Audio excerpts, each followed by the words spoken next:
प्यारे बच्चों, good morning. उम्मीद है आप सभी अपने घर पर स्वस्थ होंगे।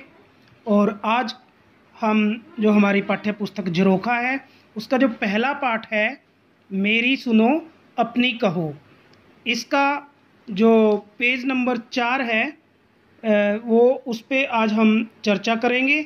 जैसा कि हम पहले अहमद और काजल की कहानी पढ़ चुके हैं, तो आज का जो हमारा अगला जो उप विषय है या टॉपिक है वो है नई जगह नए दोस्त। यानी कि किस तरह से बच्चे जब एक स्थान से दूसरे स्थान पर चले जाते हैं, जिसके कई तरह कारण होते हैं, जैसे पिताजी का स्थानांतरण जिसको हम बदली कहते हैं, बदली हो जाने के कारण हम एक स्थान से दूसरे स्थान पर जाते हैं, या किसी के पिताजी सेना में हैं, फौजी हैं या पुलिस में हैं, या इसी तरह बहुत सारी अन्य कई प्रकार की जो सेवाएं हैं उनमें वो नौकरी करते हैं। तो उनको किस तरह से एक स्थान से दूसरे स्थान पे जाना पड़ता है और उससे परिवार में हमें किस किस तरह की समस्याओं का सामना करना पड़ता है, या उससे हमें क्या फ़ायदा होता है। हमारे जो पुराने दोस्त होते हैं वो छूट जाते हैं और नए दोस्त हमारे आगे बन जाते हैं। तो उसी पे हम आज इस को पढ़ेंगे। जैसे यहाँ है नई जगह नए दोस्त। नंदिनी है, एक लड़की का नाम है। वो कहती है मेरे पिताजी सेना में हैं। जब कभी उनका तबादला होता है, तबादला का मतलब होता है बदली, तबादला होता है, हम भी उनके साथ जाते हैं। हम वहाँ की फ़ौजी छावनी यानी कि कैंट में रहते हैं। इस समय मेरे पिताजी हरियाणा में हैं। हमारा हरियाणा जो है हमारा प्रदेश है, तो नंदिनी के पिताजी भी इस समय हरियाणा में ही हैं। इससे पहले महाराष्ट्र में और उससे पहले जम्मू कश्मीर में तैनात थे। तैनात का मतलब होता है यानी कि उनकी ड्यूटी वहाँ पे थी। मुझे और मेरी माँ को पिताजी का तबादला होना बहुत अच्छा लगता है। नंदिनी कहती है कि मुझे और मेरी माँ को पिताजी का तबादला होना बहुत अच्छा लगता है। अब क्यों अच्छा लगता है, देखिए वो आगे बता रही है। नई जगह पर जाकर सब कुछ नया नया सा लगता है, नया घर, नया स्कूल, नए दोस्त। अब देखिए नंदिनी कितनी खुश है कि उसको सब कुछ नया नया मिल रहा है, नया घर मिल रहा है, नया स्कूल मिलेगा, नए दोस्त मिलेंगे, तो वो बहुत ज़्यादा खुश है। वो कहती है मुझे अलग अलग भाषाएं सीखने के मौके मिलते हैं, यानी कि वो नई नई भाषाएं सीख सकती है। अब मैं तमिल, हिंदी और मराठी, यानी कि देखिए वो तमिल भी बोल सकती है, हिंदी बोल सकती है और मराठी भाषा भी बोल सकती है। अब मैं तमिल, हिंदी और मराठी भाषाएं बोल समझ लेती हूँ। मैंने हरियाणवी बोली के भी कई शब्द सीख लिए हैं। हम जहाँ भी जाते हैं मेरी माँ वहाँ के पकवान व खाना बनाना सीख लेती है। पड़ोस की एक दादी से वे कल ही राबड़ी बनाना सीख आई हैं। माँ कहती है कि तबादले के कारण हमें देश के अलग अलग भागों को देखने के अवसर मिल जाते हैं। अब यहाँ देखिए नंदिनी कितनी खुश है। वो कहती है कि जब भी मेरे पिताजी का तबादला होता है तो मैं बहुत ज़्यादा खुश होती हूँ। और खुश क्यों होती है, क्योंकि जब भी हम कहीं नई जगह जाते हैं तो हमें बहुत अच्छा लगता है, हमें नया घर मिलता है, नए स्कूल में दाखिला मिलता है, नए नए दोस्त बनते हैं और मैं बहुत सारी भाषाओं को भी सीख पाती हूँ। तो वो बताती है कि मैंने हिंदी, मराठी और तमिल भाषाएं सीख ली हैं। मैं इन तीनों भाषाओं को बोल सकती हूँ और अब मैंने हरियाणवी के भी कुछ शब्द सीख लिए हैं।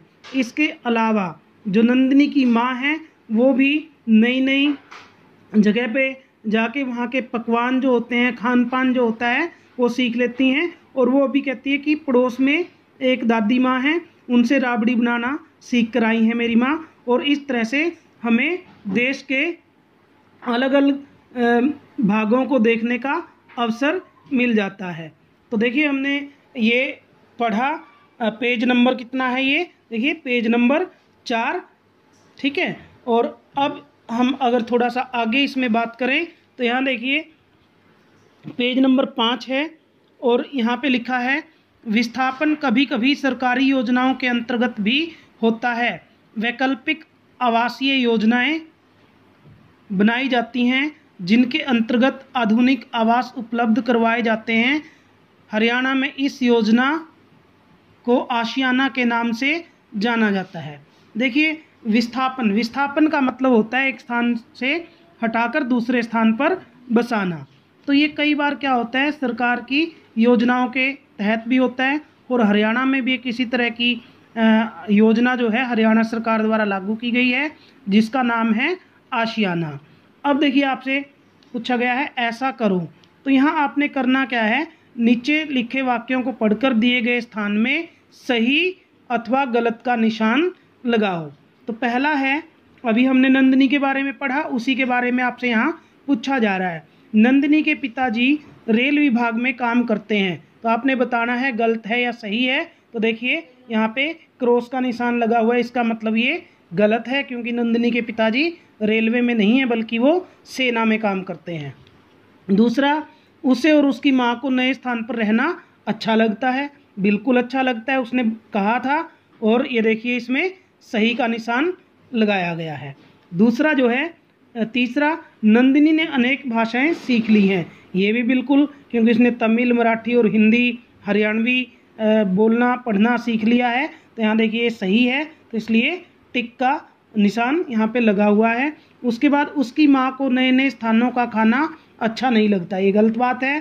तो उसको अच्छा नहीं लगता ऐसा नहीं है बल्कि अच्छा लगता है, इसलिए देखिए यहाँ पे गलत बात है तो यहाँ क्रॉस लगा हुआ है। उसके बाद अगला जो है, पता करो और लिखो।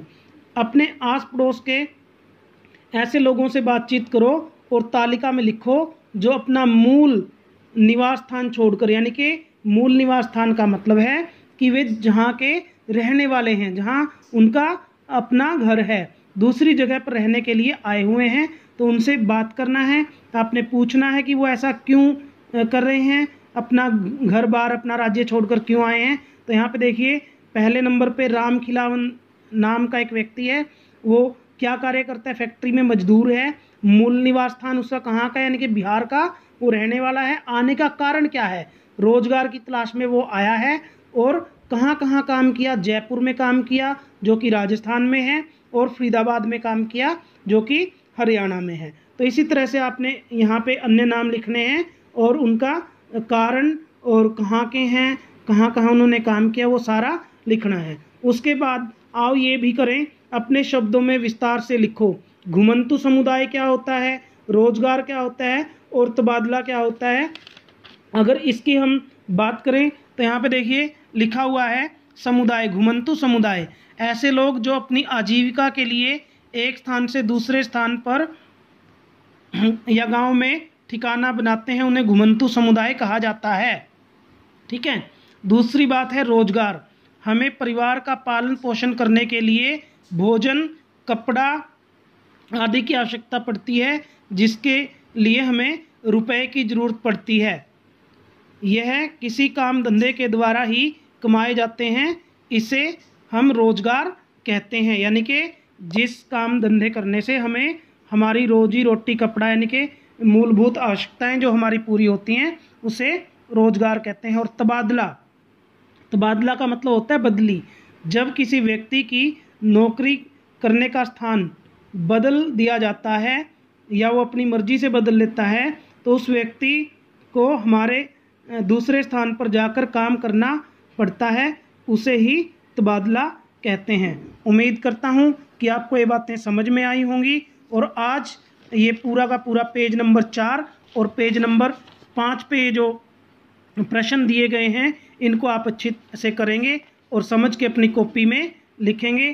कल हम फिर अगला पेज की चर्चा करेंगे। धन्यवाद। जय हिंद।